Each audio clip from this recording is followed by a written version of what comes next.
আসসালামু আলাইকুম। আশা করি সকলেই ভালো আছেন। আলহামদুলিল্লাহ, আমিও ভালো আছি। 10 মিনিট স্কুলের পক্ষ থেকে সকলকে স্বাগতম। গণিত সপ্তম শ্রেণী অনুশ্রেণী 2.1 পৃষ্ঠা 23। কাজ হইতেছে 3জন ছাত্রের মধ্যে 570 টাকা তাদের বয়সের অনুপাতে ভাগ করে দেওয়া হলো।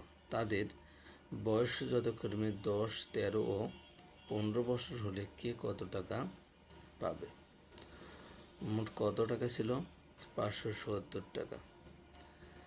3জন ছাত্রের বয়সের অনুপাত যথাক্রমে প্রথম ছাত্র অনুপাত দ্বিতীয় ছাত্র অনুপাত তৃতীয় ছাত্র সমান কত? 10 গুণন 13 গুণন 15। আমাদের বয়সের অনুপাতটা বের করতে বলেছিল, কিন্তু অনুপাত আকারে দেওয়া নেই, আমরা বয়সটা দেওয়া ছিল, ওখান থেকে আমরা প্রত্যেকের বয়সকে অনুপাত হিসেবে ধরলাম। অনুপাতের যোগফল কত? 10 যোগ 13 যোগ 15। 5 আর 3 8, 8 আর 0 কত হয়? 8 হয়। 1 2 3 মানে 38। প্রথম ছাত্র পায় সমান সমান কত হবে? মোট টাকা এর প্রথম ছাত্রের অনুপাত ছিল 10 আর অনুপাতের যোগফল কত? 38। 5 দুগুণে 10, 19 দুগুণে 38, 3 19 57, একটা 0 মানে 30। এখানে কত হয়? 3 পাশে 15, একটা 0 মানে 150 টাকা।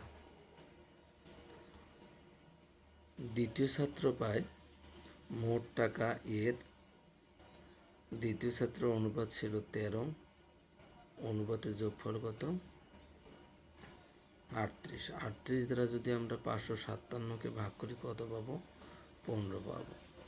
15 13 গুণ করলে কত হবে? 3 15 45 5, হাতে কত থাকলো? 4। 15কে 15 আর 4, 15কে 15 আর 4 কত? 19 মানে 195 টাকা। এবং তৃতীয় ছাত্র পায় 570 এর 15 ভাগ কত? 38। 38 দ্বারা আমরা যদি 570কে ভাগ করি তাহলে কত পাবো? 15। 15 15 কত? 225। এখন আমরা দেখব এগুলো যোগ করলে মোট টাকার সমান হয় কিনা। 5 আর 5 কত? 10 0। হাতে কত থাকলো? 1। 6 আর 9 কত? 15। 15 আর 7 কত? 17 7। হাতে কত থাকলো? 1।